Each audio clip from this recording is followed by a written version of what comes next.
Karin Uzumaki was supposed to be a god tier kunoichi. Now before y'all cooking me in the comments, I already know. She isn't that strong, barely fights, and when we do see her, she's on Sasuke's like crazy. However, when you look deeper, she's an Uzumaki with OP fighting abilities, has a connection to Sasuke that is more psychologically twisted, and is a character whose comedic presence captures the screen in the moments we do see her. Karin isn't a Sasuke meat lover. She was the kunoichi who Kishimoto robbed from being the greatest female shinobi, and I'll show you how. Cue my music.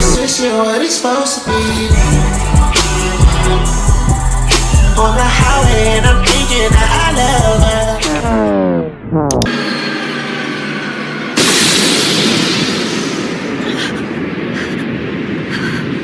Even though Karin and Sasuke's romance plotline is completely one-sided, understanding Karin's severe case of unrequited love can reveal her inner psychology and help us come to the real conclusion behind why Karin wants Sasuke so badly. We have to start at Karin's origin first. In the manga, we get a brief backstory ultimately reinforcing her Sasuke glaze. However, looking at her anime-only backstory, we can come to a complete case on Karin in tandem with the manga canon. Post the destruction of Kusagakure, Karin's mother relocated to the land hidden in the grass, seeking refuge. Here, they discover Karin's mother's ability to heal wounded people by biting her. This led the shinobi of Kusagakure to use her obsessively for medical work, working Karin's mother to the point of exhaustion where she died purely because of chakra depletion. And after Karin's mother, they used Karin instead against her will. As a child, Karin was forced to be the medical resource for the shinobi of Kusagakure, in which this theme of her body being used as a resource comes up multiple times throughout her life. It would also be easy to theorize she was most likely forced into becoming a shinobi because of her immense life force abilities. Even in the anime-only material, Orochimaru took Karin in as one of his pupils just to study her body. And Taka, she was recruited by Sasuke for this ability. So when we interpret the manga backstory Kishimoto gives it to Karin in tandem with the anime only material, it can all come together. During the second phase of the original Chunin exams, where each team was tasked with finding both heaven and earth scrolls, Karin was still a shinobi of the hidden grass village competing in these exams. Almost being attacked by a large bear, Sasuke comes to the rescue and knocks it out, saving Karin. Disappointed Karin has an earth scroll the same as Team 7 at the time, he politely smiles back at Karin and says later. Now this can be viewed as a classic Sasuke aura farm rizzing up one of his peers. However, looking at Karin holistically, she's the girl whose mother died from being used as a tool, with herself being used as a body to help others. For Sasuke to do a nice thing for Karin and want nothing else from her, this is what could have attracted Karin to Sasuke. Now we know Sasuke looked at Karin as a tool the entire time, but this still shows how deep her psychological wound was, which is why during the 5 Kage summit, when Danzo took Karin hostage, for Sasuke to stab through Karin to destroy Danzo revealed two things. One, how Sasuke had changed for the worse in his pursuit to gain vengeance for his people, and in Karin's case, the cold reality she must face once more. She was just being used as a tool the entire time, nothing else has changed. But aside from all the depressing stuff, seeing Karin obsess over Sasuke is genuinely comedic, because the love she shows this man is even more than what Sakura and Ino ever gave him, and they were D1 Sasuke glazers. Even though she has trauma from being bitten for her healing abilities, when it comes to being bitten by Sasuke, she kind of sees it as a kink, and in the anime canon material, they expand on this even more. In episode 116, Guardian of the Iron Wall, after Sasuke eliminated Orochimaru, Sasuke and Suigetsu search out for Karin to recruit her for his new team, because Sasuke wants to build a team to track and take down Itachi Uchiha, in which he asks Karin to leave Orochimaru's organization and confirm the rumors he was the one who took Orochimaru out, where Karin promptly accepts after putting on a stern face. Sasuke explicitly tells Karin he wants to use her for chakra perception and healing, but Karin completely bypasses everything he said because she is just happy Sasuke chose her. When she was imprisoned by the Hidden Leaf Village, she even carried a picture of Sasuke around even after Sasuke attempted to take her out. When he arrived back to the Hidden Leaf Village, she still forgave him, which shows just how much Karin loved this guy. What makes their dynamic especially interesting is even though Karin loved Sasuke, he ended up with Sakura, and this is where we see a more interesting side to this dynamic, especially in Boruto. When Sarada Uchiha wants to find out who her actual birth mother was, Suigetsu, being a W-Mans, helps Sarada by attempting to run a DNA test on the umbilical cord which he thought belonged to Karin, where Karin explicitly tells Suigetsu that she was the one who helped Sakura deliver Sarada, and Sarada was not her child. When Suigetsu asks Karin if she has gotten over Sasuke, she simply says she is happy Sasuke is happy and that she is friends with Sakura. As a child, Sarada became very ill, leading to her visual perception becoming heavily impaired, in which Karin provided her with glasses. This can show even in loss she isn't a complete yandere with it all. She has completely accepted being Sasuke's side piece, but in all seriousness, it would be great if she found someone who reciprocated her energy, like Ino and Sai, because Karin, when you look at her, is a pretty strong shinobi. ほら、サスケ、さっさとうちに噛みつけ。ほら、早く。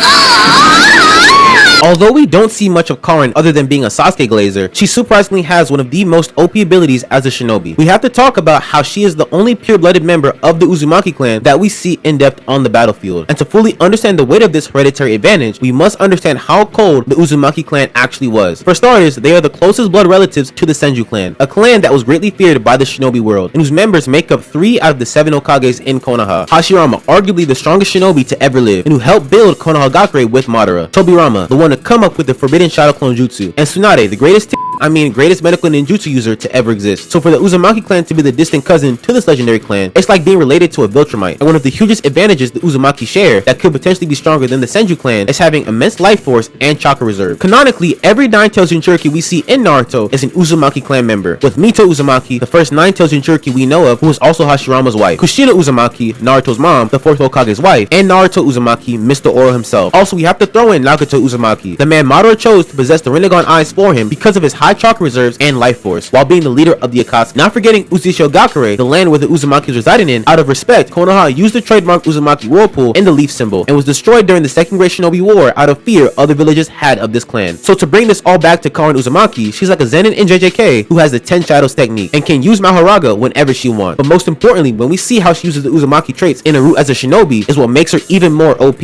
As we all know, on Taka, she is primarily used as a healing support ninja, with Sasuke requesting Karin to join them specifically for this ability she has, much to Karin's liking. Karin's life force is so high that when someone bites into her skin, it can heal their wounds instantly, and in this way, she could be a greater healer than Tsunade Senju by a long shot. Yes, Tsunade is technically the greatest medical ninja to ever exist, with multiple medical ninjutsu feats while also being one of my favorite characters in the series. However, as an individual healer, Karin's ability is a much more efficient technique in the heat of battle. During Taka's 5 Kage Summit invasion, Sasuke was severely hurt after getting his ass whipped by Mei Terumi, who is an underrated Kage by the way, check out my video. But anyway, after being saved by Tobi Kamui's ability, transporting them to a remote place, Karin was able to heal Sasuke's wounds quickly and defeat Danzo. Not to mention, during the 4th Great Shinobi War, Tsunade herself was completely depleted of chakra fighting Madara Uchiha head on. So for Karin to heal her directly says a lot in this debate. Now caveat to this technique that would have made a lot of sense is that she can only use this technique on others, not on herself. However, she can. Like against Obito, she was impaled through her chest, where she bit herself in order to heal. Combine that with her immense life force ability and her having high chakra reserves, she can span this move consistently. And for Kishimoto to not expand on this technique is damn near criminal. But this isn't the only OP technique in her toolkit. Karin also possesses Mind's Eye of the Kagura, a technique that allows her to perceive chakra signatures across long distances. What makes this technique different from a dojutsu like the Byakugan that is also known to perceive chakra signatures is it doesn't require a visual line of sight, which is why it is called a Mind's Eye. Karin can just sense chakra signatures from a long distance without ever laying an eye on her opponent, which is also what made her essential during Taka's attack on Killer Bee. Because of his lightning quick speed, trash-ass Sasuke couldn't keep up. However, Karin was able to detect him from a long distance and allow Sasuke to detect Bee's location. She can also sense the changes in someone's personality through her chakra perception. Like after being slimed out by Sasuke during his fight against Danzo, she mentions to Sakura the Sasuke she remembers does not exist anymore, and she can feel it with her perception. So combining her immense life force and chakra reserves with her elite level chakra perception, in Dragon Ball Z terms, she is a Sensubi and a scouter at the same time. And we're not even done with her yet, because she also possesses another signature Uzumaki technique, the Adamantine Sealing Chains, chakra constructs designed to restrain and suppress powerful targets, also used for sealing. This technique is actually one of the main reasons the Uzumakis were feared, not just for them sharing Senju clan traits, but their specialty in sealing jutsu. The best example of this is Kushina Uzumaki using her Adamantine Chains. She was able to restrain Kurama, the strongest tail beast to ever exist, while Minato sealed the Nine Tails into baby Naruto. Years later, when Naruto met Kushina inside him, she also helped Naruto use these chains once again to extract the Nine Tails chakra. And to theorize, this Adamantine chain could be the main reason why the Uzumakis were the only one in Konoha to be the Nine Tails Jinchuriki. So for Karin to use this ability as well, like we see against Obito, just adds to Karin's resume. And it's a shame, since Naruto, the main character of the entire show, doesn't fully embody his Uzumaki trait, like the signature red hair. But aside from Karin's jutsu abilities, before being recruited by Orochimaru as a genin of the Hidden Grass Village, she completed 25 D-rank missions, 16 C-rank missions, 7 B-rank missions, and 2 A-rank missions. Not the craziest resume, just in light of the fact she left to join Orochimaru at a very young age, it is pretty solid. As an active member of Orochimaru's organization, she became the southern warden of his hideout, helping him oversee his experiments and doing research as well, showing she isn't just a medical support ninja, but is highly intelligent. For Orochimaru to give Karin such a high position like that shows just how much she's valued in his eyes, which makes sense in the anime. Orochimaru and Kabuto did study her body. Even though it is not explicitly shown Orochimaru training Karin, we can make the inference he played a huge part in teaching Karin to use her abilities to the best.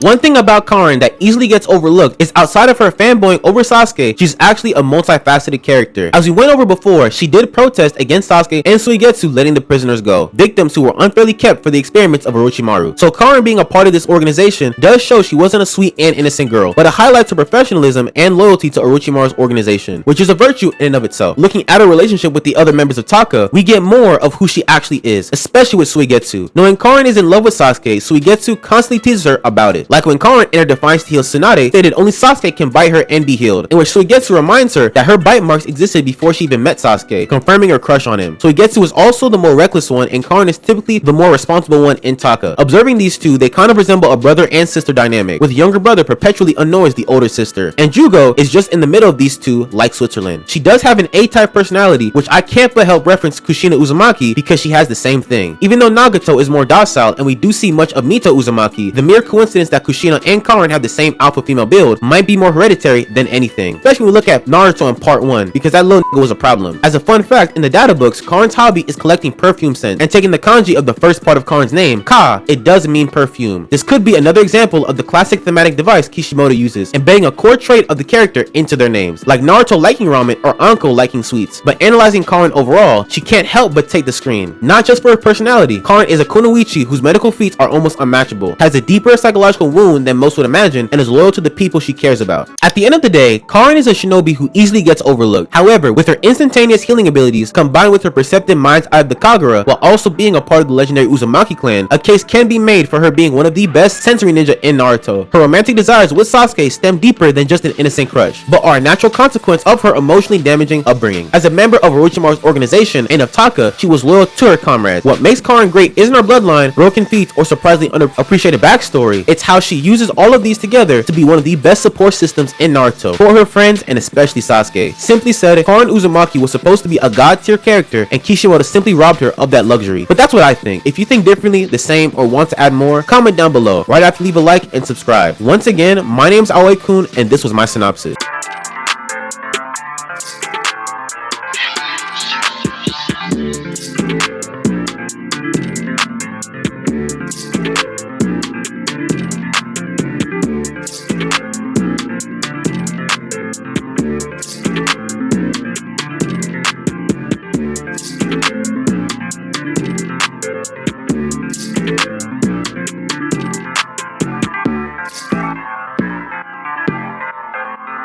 You